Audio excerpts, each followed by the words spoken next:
کتاب توحید کے تعلق سے ہمارا دوسرا درس ہے۔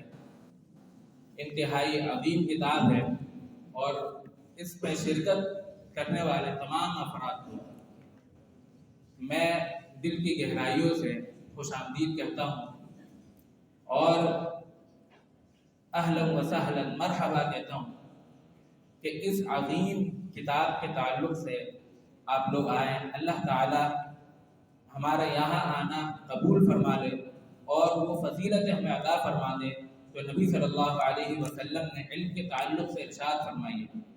ایک حدیث اس تعلق سے نبی صلی اللہ علیہ وسلم نے فرمایا کہ جو شخص علم کے راستے پر چلتا ہے اس کا مقصد ہوتا ہے علم کا حصول کرنا۔ اللہ تعالیٰ کیا کرتا ہے؟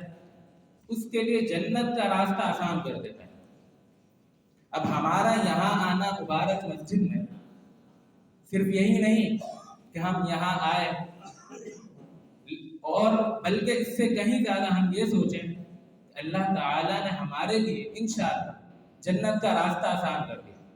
ہم صرف مبارک مسجد ہی نہیں آئے بلکہ جنت کے راستے کی طرف چلے۔ تو جہاں ہم نماز پڑھنے آتے ہیں وہاں یہ نیت بھی لازمی رکھیں کہ ہم علم کے حصول کے لیے جائیں تاکہ یہ فضیلتیں بھی ہم سمیٹ سکیں۔ اسی تعلق سے اگر ہم غور و فکر کریں تو یہ انتہائی عظیم سفر ہے۔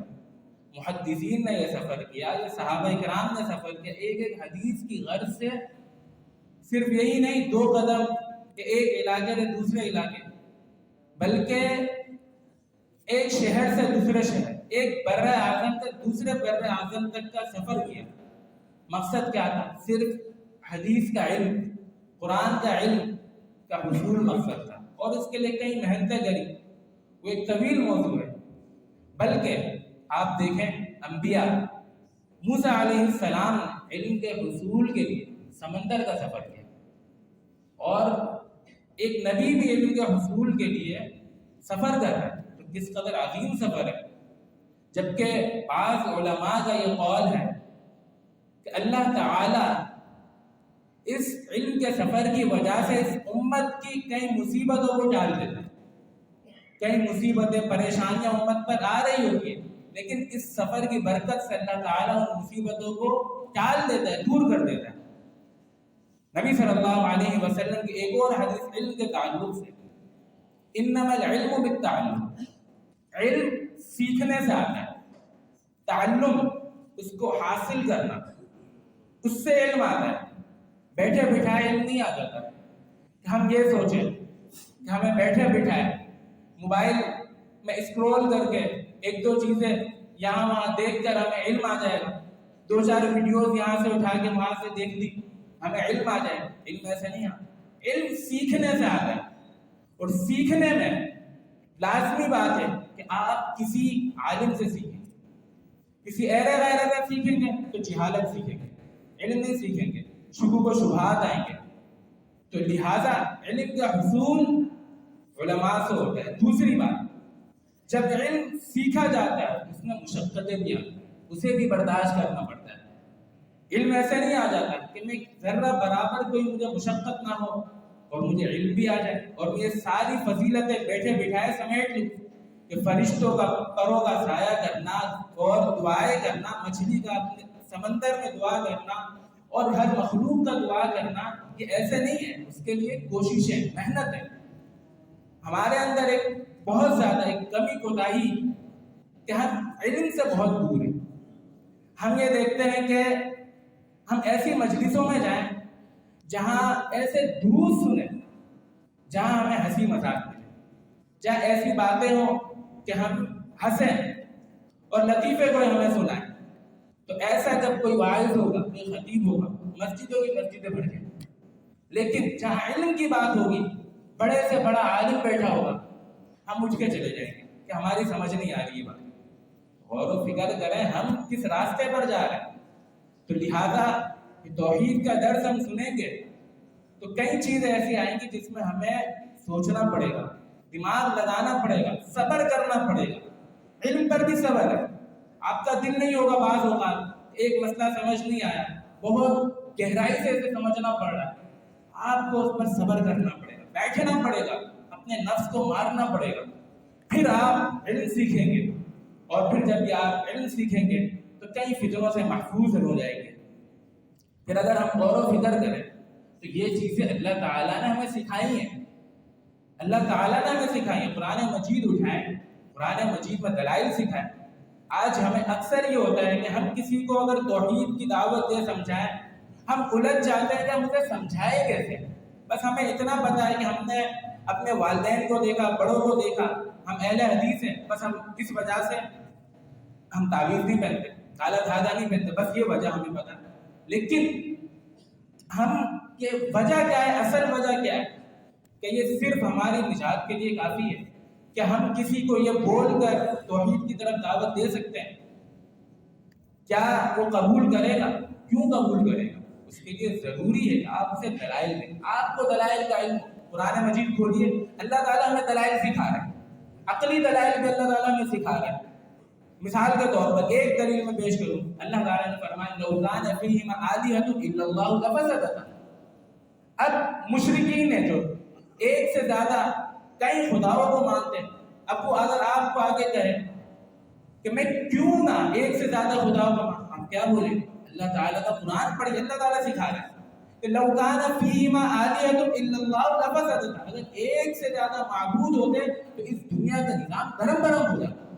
ایک بولتا میری چلنی چاہیے، دوسرا بولتا میری چلنی چاہیے۔ تو ایک سے زیادہ خدا اگر ہوتے تو دنیا چل ہی نہیں سکتی تھی۔ اللہ تعالیٰ آپ کو عقلی دلیل سکھا رہا ہے، اگر یہ دلیل آپ اس کو دیں تو اس کے ذہن میں جو اشکالات ہیں دور ہو جائیں گے، رفع ہو جائیں گے، اور اگر آپ کی وجہ سے حق کی طرف آ جائے تو آپ کے لیے کتنا زیادہ اجر کا باعث ہوگا۔ پھر آج کل کے دور میں جب کئی فتنے آتے ہیں اور جو مشرکین اہل باطل ہے ان کا طریقہ کار کیا ہوتا ہے، حق کو باطل میں ملا کے پیش کریں گے، اور لوگ کیا کہیں گے؟ سبحان اللہ۔ کسی کو نہیں سمجھ آ رہا، پوری مسجد گونج اٹھے گی سبحان اللہ سے۔ ان کا طریقہ کار کیا ہے؟ حق کو باطل سے ملائیں گے۔ کیوں؟ اگر وہ باطل پیش کریں گے مکمل، آپ کو پتہ چل جائے گا یہ غلط ہے، تو وہ کیا کریں گے؟ حق کو باطل سے ملا کر پیش کریں گے۔ اگر کوئی مثال کے طور پر آپ کو پانی بیچے اور کہے دودھ ہے، آپ کیا کہیں گے؟ بولیں گے کیا میں بے وقوف نظر آ رہا ہوں کہ مجھے یہ دکھ نہیں رہا یہ تو پانی ہے؟ اگلا کیا کرتا ہے؟ دودھ میں پانی ملا کے، تو صحیح کو غلط کے ساتھ جب ملا کے پیش کرتا ہے اگلا بندے کو نہیں معلوم ہوتا۔ یہی طریقہ اہل باطل ہے، ڈائریکٹ 100% اپنی بدعتیں پیش نہیں کریں گے۔ سب سے پہلے یہ نہیں کہیں گے کہ یہ فلاں بدعت مان لو، نہیں، بلکہ حق کو باطل کے ساتھ ملائیں گے۔ 100 حدیثیں آپ کو سنائیں گے، آپ بولو گے ماشاءاللہ جو بات کرتا ہے قرآن و حدیث سے کرتا ہے۔ آپ نے یقین کر لیا، اب اپنی بدعتیں چھوڑیں گے اور آپ بولیں گے کہ ماشاءاللہ بہت ایسی باتیں کرتا ہے جو میں نے آج تک نہیں سنی، اور وہ ایسی باتیں ہوتی ہیں کہ جن کا دین سے کوئی تعلق نہیں ہوتا۔ تو ان سارے فتنوں سے نجات علم میں، جب ہمیں علم ہوگا ہم سمجھ جائیں گے کہ کس طریقے سے ان کا مقابلہ کرنا، کیا حق ہے اور کیا باطل ہے۔ مزید بہت ساری بات ہو سکتی ہے، لیکن اس جو ہم کتاب التوحید ہے اس میں ہم کوشش کریں گے کہ انتہائی مختصر انداز، عام فہم انداز میں بات کریں، کیونکہ کئی ساری چیزیں علمی آتی ہیں، لیکن ہم کوشش کریں گے کہ عام فہم انداز میں اسے لے کر چلیں تاکہ ہمارے لیے بھی سمجھنا آسان ہو اور دوسروں کو بھی سمجھا سکیں، اور کم از کم ایک ہمارے ذہن میں دلائل موجود ہو توحید کے شرک سے رکنے کے، اور اگلے کی ہم صحیح راہ پر رہنمائی کر سکیں۔ تو سب سے پہلے کتاب التوحید کے تعلق سے ہمیں باتیں معلوم ہونی چاہیے، بھئی ہم کتاب التوحید ہی کیوں پڑھ رہے ہیں؟ توحید پر کئی کتابیں موجود ہیں، کتاب التوحید ہی کیوں؟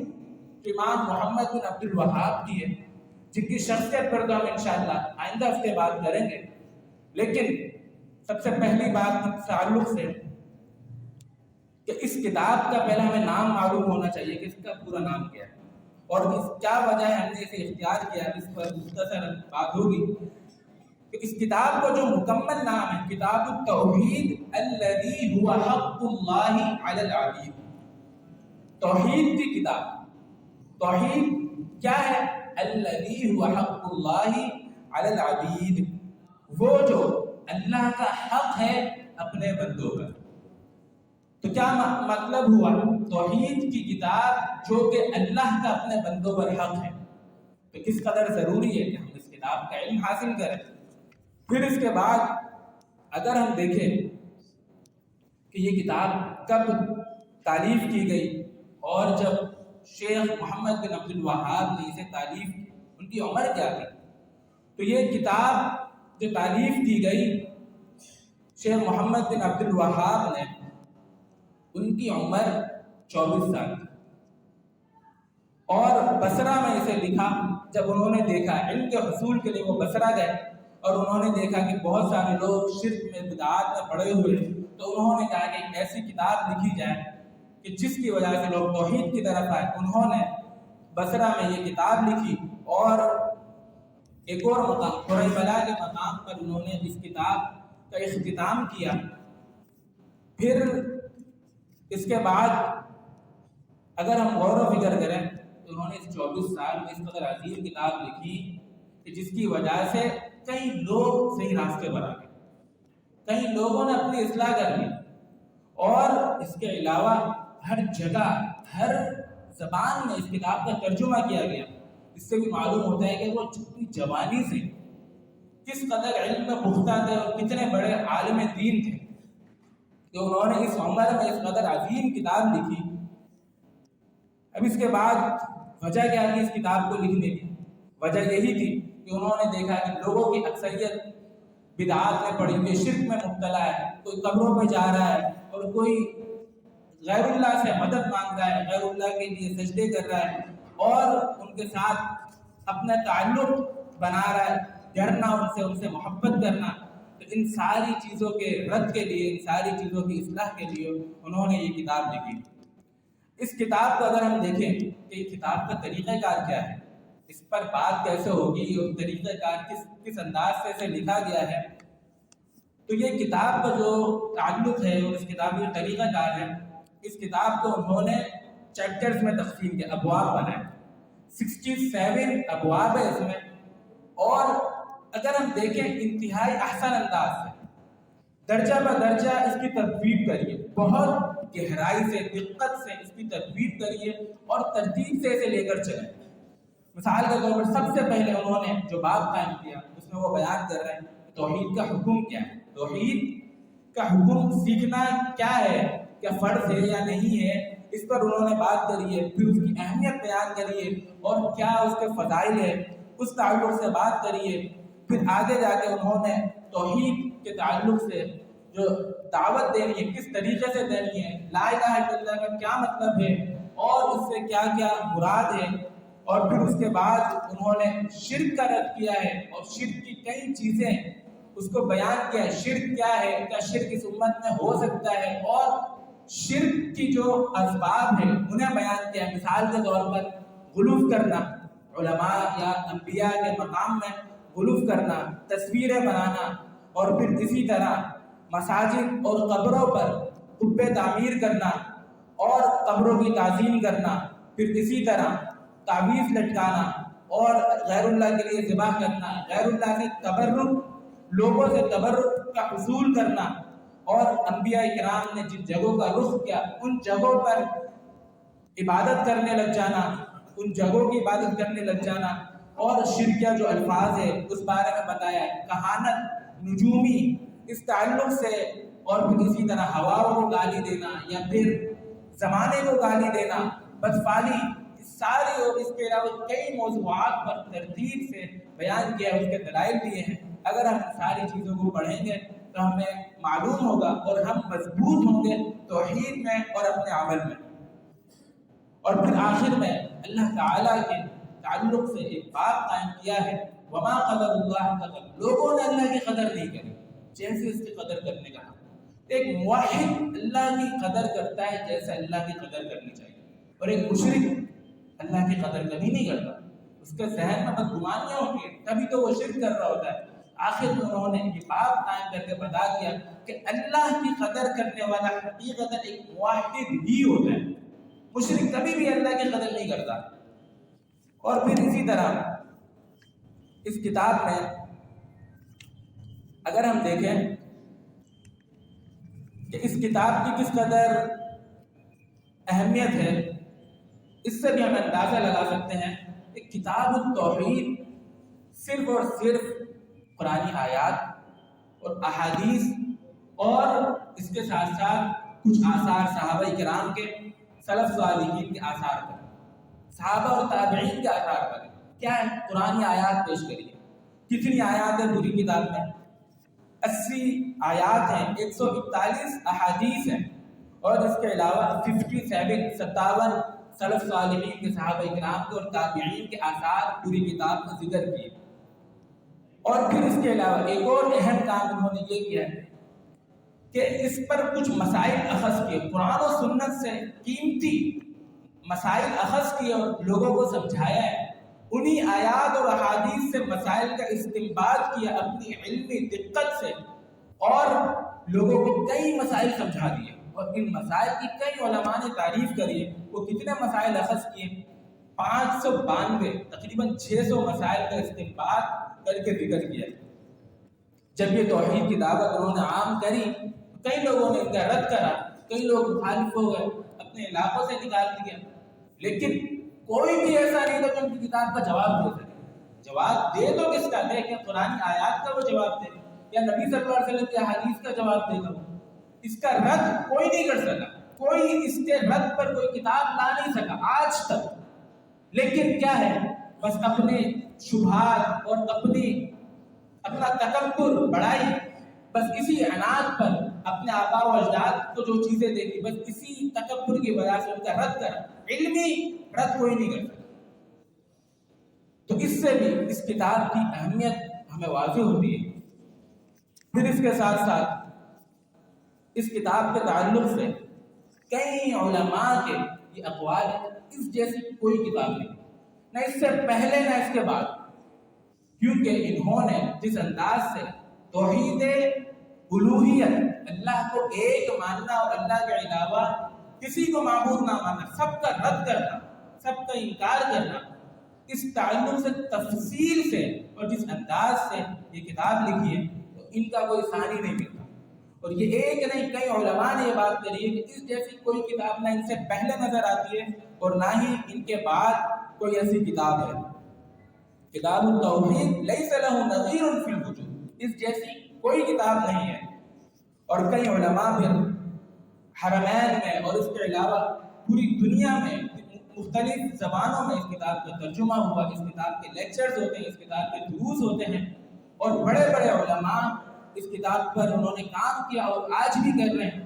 اور پھر اس کے ساتھ ساتھ علماء اپنے شاگردوں کو اس کتاب کو یاد کرنے کا کہتے ہیں، اور کئی طلباء اس کتاب کو یاد کر چکے ہیں، اور آج بھی اس کتاب کو یاد کیا جا رہا ہے۔ مدارس میں ہر مدرسے کی، اہل حدیث، اہل سنت، ان کے مدرسے کی یہ کتاب زینت ہے، اور وہاں طلباء اس کتاب کو یاد کرتے ہیں، اور پھر اس کے ساتھ توحید اپنا عقیدہ مضبوط کرتے ہیں۔ اس تعلق سے ایک اور چیز اگر ہم دیکھیں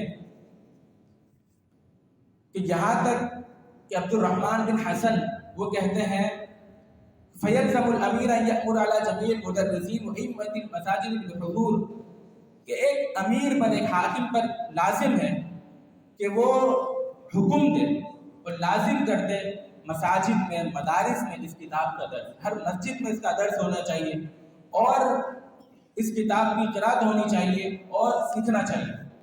بلکہ ایک اور شیخ نے ایک قاضی کو کہا کہ تمہیں بھی چاہیے کہ اس کتاب کا درس دو، اس کے لیے وقت نکالو، تم جج ہو لیکن تمہارے لیے بھی ضروری ہے کہ اس کے لیے ٹائم نکالو اور یہ کتاب کا درس حاصل کرو۔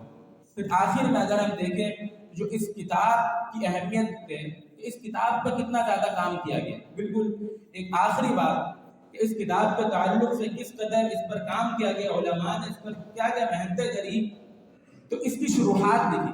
ایک مختصر سا متن ہے جو آپ کے سامنے دکھایا بھی آپ کو، کہ مختصر سا متن ہے اصل میں، لیکن علماء نے اس کی کئی شروحات لکھی۔ اگر ہم اس پر بات کریں گے ایک الگ موضوع ہو سکتا ہے، ہم اس پر تفصیل سے ابھی بات نہیں کر سکتے کہ کئی شروحات لکھی، اور بہت زیادہ مشہور بھی، 30 سے زیادہ مشہور شروحات ہیں، اور اس کے علاوہ کئی شروحات ہیں کہ جو ہم گن نہیں سکتے۔ تو اس کی شروحات پر بھی کام کیا گیا، اور ایسی شروحات کے مختصر سا متن، اور اس کی شرح دیکھیں 2000 پیج، اس پر تفصیل سے کام کیا ہے۔ اب اس کی ایک عظیم شرح تیسیر العزیز الحمید کے نام سے جو شیخ کے پوتے نے لکھی، وہ انتہائی عظیم اور سب سے ایک مشہور شرح کہلائی جاتی ہے۔ اور پھر اس کتاب کا اردو میں بھی ترجمہ کیا، یہ آپ کتاب دیکھ رہے ہیں، یہ اسی کتاب کا ترجمہ اور بلکہ اس کا خلاصہ کیا گیا ہے۔ مطلب یہ ایک طویل کتاب ہے، اس کتاب کا ترجمہ، اس کی تلخیص، تحقیق اور تفہیم جو ہمارے شیخ علامہ عبداللہ ناصر رحمانی حفظہ اللہ نے اس کتاب کا ترجمہ اور تشریح ایک مفصل انداز میں کرا ہے۔ اور یہ کتاب بھی انتہائی عظیم ہے، جس کے بارے میں توفیق الرحمان راشدی صاحب کہتے ہیں کہ میں اس کتاب کا درس دیتا تھا اپنے حلقے میں۔ جب میں نے اس کتاب کا اختتام کیا تو ایک بندہ آیا، اس نے کہا میرا پہلا عقیدہ ابو جہل سے بھی گندا تھا، لیکن جب یہ میں نے کتاب کا درس کیا تو اب الحمدللہ میں صحیح عقیدے پر ہوں، اور الحمدللہ پہلے گندے عقیدے سے میں رجوع کر چکا ہوں، اور میں اب الحمدللہ ایک صحیح عقیدے پر آ چکا ہوں۔ کتنے لوگوں کی اس کتاب سے اصلاح ہوئی ہے۔ پھر اسی طرح اس کے عظیم شرح فتح الحمید ہے، فتح المجید، وہ بھی شیخ کے پوتے نے کری ہے فتح المجید، یہ بھی ایک مشہور شرح ہے شیخ عبد الرحمن بن حسن کی۔ پھر کئی ایسے علماء جو معاصر علماء ہیں جیسے شیخ ابن عثیمین، انہوں نے قول المفید کے نام سے ایک شرح لکھی۔ پھر شیخ صالح فوزان جو الحمدللہ ایک بڑے عالم دین ہے سعودی عرب کے اور انتہائی عظیم عالم دین ہے، انہوں نے اس کی شرح لکھی اعانۃ المستفید بشرح کتاب التوحید، وہ حیات ہے شیخ صالح فوزان۔ اس سے ہمیں معلوم ہوتا ہے کہ یہ کتاب انتہائی عظیم ہے اور اس تعلق سے ہمیں کئی فوائد حاصل ہوتے ہیں۔ ہمیں چاہیے کہ ہم کوشش کریں کہ بیٹھیں، اس کا درس حاصل کریں، سیکھیں، اور جو کوئی سوال آئے ان کو پوچھیں اور اپنے جو شبہات وغیرہ ہیں انہیں دور کریں، تاکہ ہم ایک صحیح عقیدے پر قائم ہو سکیں، ہمارے شبہات و شبہات دور ہو سکیں، مضبوط عقیدہ ہو جائے ہمارا، اور اپنے بچوں کو اس عقیدے کی تعلیم دے سکیں۔ جیسا نبی صلی اللہ علیہ وسلم بچوں کو توحید سکھا، 10-12 سال کے بچے کیا سکھا رہے ہیں کہ احفظ اللہ یحفظ، اللہ کے دین کی حفاظت کرو، اللہ کی توحید کی حفاظت کرو، اللہ تمہاری حفاظت کرے، اپنے بچوں کی توحید درست کر سکیں، اور جتنے جو شرک ہے وہ ہم ان کو اپنے معاشرے سے، اپنے علاقے سے دور کر سکیں۔ اللہ تعالیٰ ہمیں توفیق عطا فرمائے اور حق ادا کرنے کی توفیق عطا فرمائے۔ اقول قولی ھذا واستغفر اللہ لی ولکم۔